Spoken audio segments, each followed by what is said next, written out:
आप सबको साहब बंदगी।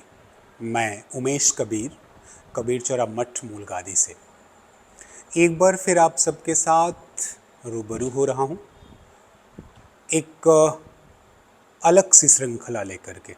जैसा कि हम लोग पिछली कुछ श्रृंखलाओं में गुरु के अंग पर बात कर रहे थे, आज की जो श्रृंखला है, इस श्रृंखला में हम लोग कबीर साहब के प्रेम के अंग के बारे में बात करेंगे। चूँकि मैं पहले भी आप सबको ये बता चुका हूँ कि कबीर साहब की साखियों के 84 भाग हैं, 84 अंग हैं, मतलब 84 पार्ट्स में वो डिवाइडेड हैं। इधर बीच लगातार गुरु के अंग पर बात हो रही थी, बहुत सारे मित्रों के, बहुत सारे लोगों के मैसेजेस आ रहे थे कि गुरु के अंग के साथ कबीर साहब का कोई एक पक्ष और लिया जाए। और आज अचानक ही मन में आया कि प्रेम के अंग पर बात की जाए, क्योंकि प्रेम एक बृहद विषय है और मुझे लगता है कि जब से ये समस्त सृष्टि अस्तित्व में है तब से प्रेम की बात तो हो ही रही है, हर कोई प्रेम की बात कर रहा है। बहुत सारे लोग अलग अलग ढंग से प्रेम को परिभाषाओं में बांधने की कोशिश कर रहे हैं। हर व्यक्ति के पास अपने प्रेम की एक कहानी है और उसकी एक परिभाषा है। लेकिन प्रश्न ये है कि प्रेम को क्या परिभाषाओं में बांधा जा सकता है, या प्रेम परिभाषाओं से परे है। आप देखें पूरे के पूरे भक्ति काल में संतों की जो पूरी परंपरा है, वहाँ पे भी आपको प्रेम जो है वो खूब देखने को मिलेगा और उस प्रेम को बड़ा ही पवित्र बताया जाता है। अगर हम सृष्टि की ही बात करें तो सृष्टि के सृजन का स्रोत ही प्रेम माना जाता है।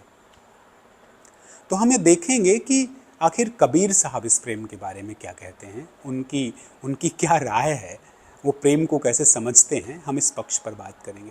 लेकिन उससे पहले कुछ एक चीज़ों पे विचार करना, मैं यूँ कहूँगा कि मैं तो आपको आमंत्रित कर रहा हूँ कि इस वीडियो के माध्यम से या इस वीडियो को देखने के बाद आप सब अपने कमेंट्स ज़रूर दें प्रेम पर। आप प्रेम के बारे में क्या सोचते हैं, आपको क्या लगता है कि प्रेम क्या है, अनुभूति का विषय है, या फिर प्रेम सिर्फ एक शब्द है जिसे लेकर आज तमाम खिलवाड़ भी हो रहे हैं। मैं आपकी भी राय आमंत्रित करूंगा इसमें। जब भी आप इस वीडियो को देखें तो इस पे ज़रूर चर्चा करें। जब कभी भी हम प्रेम के पक्ष पर जाते हैं तो सबसे बड़ा जो उदाहरण हमारी पूरी सभ्यता, संस्कृति, हमारे कल्चर में आता है, वो अक्सर प्रेम के नाम पर कृष्ण का नाम उभर कर आता है। कहते हैं कि भगवान कृष्ण जो हैं वो प्रेम की प्रतिमूर्ति हैं। So we need to understand why we call Krishna an embodiment of love. जब प्रेम का नाम आता है तो राधा का नाम आता है, मीरा का नाम आता है। ऐसा क्या है इस प्रेम में? और यहाँ तक कि सबसे सरल रास्ता ईश्वर प्राप्ति का भी प्रेम ही बताया गया है। तो इन तमाम विषयों पे हम चर्चा करेंगे। हम देखेंगे कि कबीर साहब इसे कैसे समझते हैं। हालांकि ये चर्चा का विषय है नहीं, लेकिन चूँकि कबीर साहब की बहुत सारी वाणियाँ हैं और मैं कबीर साहब की वाणियों के माध्यम से कभी प्रेम पर चर्चा करूँगा, बाकी पक्षों को भी हम देखेंगे। तो समझते हैं, आखिर समझने की कोशिश करते हैं कि प्रेम क्या है। क्या प्रेम किन्हीं परिभाषाओं में बांधा जा सकता है, या प्रेम की कोई परिभाषा नहीं है?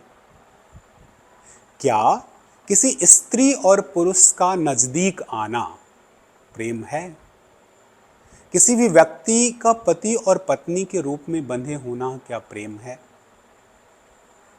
या फिर जो तमाम दुनियावी रिश्ते हैं, जहाँ पिता है, पुत्र है, भाई है, बहन है, मित्र है, रिश्तेदार हैं, उनके साथ भी जो एक हमारा संबंध है, क्या वो प्रेम है? और प्रेम है तो कैसा प्रेम है वो?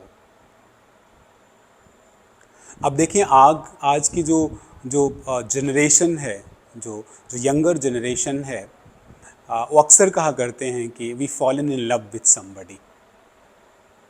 कभी कभी इसे समझने की कोशिश करें तो फॉलन इन लव का कॉन्सेप्ट आता है कि हमें तो प्यार हो गया, हम तो प्यार में गिर गए। और ये समस्या कुछ इस कदर बनी है कि तमाम बार प्रेम के लिए हत्याएं भी होती हैं, तमाम बार प्रेम के लिए जो है तमाम विरोध उत्पन्न किए जाते हैं। ये आज सिर्फ नहीं हो रहा है। तो क्या जो लोग प्रेम को रोकने की कोशिश करते हैं उनके हृदय में प्रेम नहीं है, या क्यों वो रोकने की कोशिश करते हैं? बहुत सारे प्रश्न मन में आते हैं, आने भी चाहिए। और कहते हैं कि जैसे ही ईश्वर ने, जैसे ही उस सदगुरु ने इस सृष्टि का सृजन किया, प्रेम सबसे पहली चीज थी जिसने उसे रखा। तो फिर क्यों इस तरह की विडंबनाएं क्यों उत्पन्न की जाती हैं? और क्या जो एक प्रेम 16 साल की अवस्था में, 15 साल की अवस्था में, 14 साल की अवस्था में जो प्रेम हमारे मन में होता है, क्या वो 35 साल की अवस्था में भी होता है? या प्रेम के साथ कुछ समझ बढ़ जाती है? क्या वही प्रेम 50 साल की अवस्था में भी होता है? या क्या वही प्रेम 80 साल के एक बुजुर्ग के हृदय में भी होता है? वो इस प्रेम को कैसे समझता है? क्या प्रेम समय के साथ बदलता रहता है? और अगर बदलता रहता है तो कैसे बदलता रहता है? क्या प्रेम किसी व्यक्ति को, क्या प्रेम जीवन में एक ही बार हो सकता है? ये बहुत सारे प्रश्न जो हैं हर किसी के मन में होते हैं, और हम लोग कबीर साहब के माध्यम से चर्चा करेंगे। आप सबको मैं आमंत्रित करता हूं कि आप चर्चा करें, अपने अपने अनुभव साझा करें, ताकि मैं जब अगली बार बात कर रहा हूं प्रेम पर, तो मैं आपकी अनुभूति को भी साझा कर सकूं अपने दर्शकों के साथ, आप सबके साथ, कि आप प्रेम को कैसे समझते हैं। इस बात के लिए मैं आपको आमंत्रित करता हूं।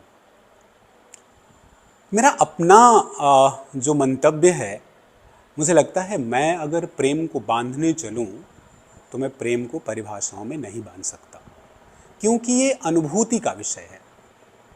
और मेरा अपना जो मानना है वो, प्रेम सिर्फ किसी स्त्री से नहीं हो सकता, प्रेम तो किसी से भी हो सकता है। प्रेम किताबों से हो सकता है। एक व्यक्ति जो साहित्य का प्रेमी है, वो किताबों में कुछ यूं डूब जाता है जैसे अपनी प्रेमिका के साथ डूबा हुआ। प्रेम माता पिता से भी हो सकता है, प्रेम आप सबसे भी है। प्रेम तो मुझे लगता है अनवरत फैलते रहने की क्रिया है, वो किसी से भी हो सकता है। लेकिन ये परिभाषाएं कई बार अपर्याप्त प्रतीत होती हैं। अपर्याप्त इसलिए कि लोगों की जो समझ है प्रेम को लेकर के, वो बहुत अलग अलग है। अब अगर हम पूरी की पूरी वैदिक परंपरा की तरफ जाएं, या फिर थोड़ा लौटकर भक्ति काल में आए, देखें कबीर साहब का प्रेम, कहते कबीर साहब जैसा दीवाना कोई नहीं था, कहते मीरा जैसी दीवानी कोई नहीं थी, कृष्ण जैसा प्रेमी कोई नहीं था, राधिका जैसी प्रेमिका कोई नहीं थी।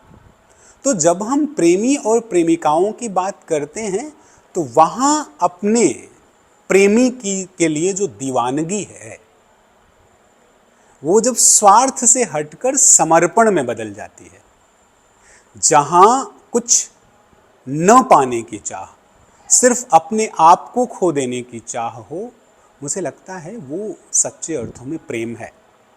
एक भक्त जो है वो भगवान के प्रेम में कुछ यूं पागल होता है कि मंदिरों में भटकने लगता है, कंदराओं में भटकने लगता है, वो समझने की कोशिश करता है कि ये प्रेम है क्या। आप सोचें, अगर हम देखें, मीरा को देखें, मीरा बाई जो हैं, उनको ये पता है कि कृष्ण उन्हें कभी नहीं मिल सकते, लेकिन उन्हें कृष्ण से प्रेम है। कबीर का जो प्रेम है उनके राम के लिए खिलकर आता है। जब कभी भी कबीर साहब को अपने उस ईश्वर से, अपने उस परमात्मा से, अपने उस सदगुरु से, अपने उस परम तत्व से मिलने की बात आती है, तो कबीर स्त्री का रूप धारण कर लेते हैं, कभी दुल्हन बन जाते हैं, कभी बिरहिन बनकर पुकारने लगते हैं, और कहते हैं विरहिन देत संदेशना सुनहु हमारे पीऊ। तो मतलब प्रेम में बिरह की भी बात आती है। वो कह रहे हैं, पुकार रहे हैं कि जो बिरहिन है, जो प्रेमिका है, वो तो आपको आवाज दे रही, सुनो। यहां देखें तो एक प्रश्न और भी आता है कि क्या स्त्री में प्रेम की पात्रता ज्यादा है? क्या कारण है?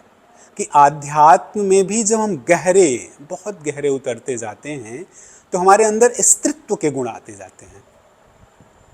स्त्रीत्व के गुण आने का मतलब क्या है? दया आप में आती जाती है, प्रेम का प्रादुर्भाव होने लगता है, छद्म आपके अंदर से जो छद्मता है वो खत्म होने लगती है। तो स्त्री जो है वो स्त्री के रूप में आप स्थापित होने लगते हैं। तो क्या स्त्री जो है, जो माँ के रूप में, बहन के रूप में, प्रेमिका के रूप में, मित्र के रूप में हमारे जीवन में है, क्या उसमें प्रेम की ग्राह्यता ज़्यादा है? और है तो क्यों है? ये विषय कोई ऐसा विषय नहीं है कि कुछ चीज़ों के हवाले से हम सिर्फ इस पर एक बात कर लें। ये विषय ऐसा है कि आप सब आमंत्रित हैं। ये विषय ऐसा है कि हम सब चर्चा करें इस पर। आइए देखते हैं कबीर साहब क्या कह रहे हैं इस प्रेम के बारे में। कबीर साहब की एक साखी है, वो कहते हैं कि प्रेम प्रेम सब कोई कहे, प्रेम न चीन्हे कोय, जेहि मार्ग साहब मिले, प्रेम कहावे सोय। कितनी उचित बात करें, कह रहे हैं कि हर कोई प्रेम प्रेम कर रहा है, प्रेम ये है, प्रेम वो है, प्रेम ऐसा है, प्रेम वैसा है। प्रेम प्रेम सब कोई कहे, प्रेम न चीन्हे कोई, लेकिन वह खुद ही प्रेम को नहीं पहचानता। वो कहते हैं प्रेम तो वो है जिस माध्यम से वो साहब मिलता है, जिस माध्यम से वो साहब मिल जाए वही प्रेम है। ऐसा मार्ग, ऐसा समर्पण, ऐसा प्रेम सिर्फ और सिर्फ वही है जिससे आपको साहब मिल जाए, जिससे आपको सदगुरु मिल जाए। और फिर कहते हैं प्रेम प्रेम सब कोई कहे, प्रेम न जाने कोई, आठ पहर भीगा रहे, प्रेम कहावे सोय। जो क्षण, हर क्षण, क्षण क्षण, आठों पहर उसके प्रेम में अभिभूत रहे, उसमें भीगा रहे, वही प्रेम है। तो ये जो प्रेम है, जहां कबीर कहते हैं जिस मार्ग से साहब मिल जाएं, तो कबीर साहब वहां साधारण प्रेम की बात नहीं कर रहे हैं। वो पुरुष के शरीर या स्त्री के शरीर की बात नहीं कर रहे हैं, वो कुछ खोने और पाने की बात नहीं कर रहे हैं। उनका जो प्रेम है यहां पारलौकिक रूप में उसका प्रादुर्भाव होता है। वो कहते हैं कि सच्चा प्रेम तो वही है जहां वो साहब मिल जाए। और सच्चा प्रेमी कौन है? जो हर पल, हर पहर उसके प्रेम में भीगा रहे, वही सच्चा प्रेमी है। तो कबीर साहब के हवाले से इस बात की यात्रा हम सब ने शुरू कर ली है। आज प्रेम के अंग पर पहला वीडियो है ये। आइए, आप सब आमंत्रित हैं। हम आप सबको इनवाइट करते हैं कि आप बताएं कि what do you think, how can you define love, what is love. मिलते हैं फिर और आपस में बात करते हैं। आप सब कृपया ज़रूर लिखें आप क्या समझते हैं प्रेम से, आपके लिए प्रेम क्या है। ये मैसेज, ये हमें जो है कमेंट में ज़रूर लिखें, ताकि हम अपनी इस यात्रा में आप सबको भी शामिल कर पाएँ। जी धन्यवाद।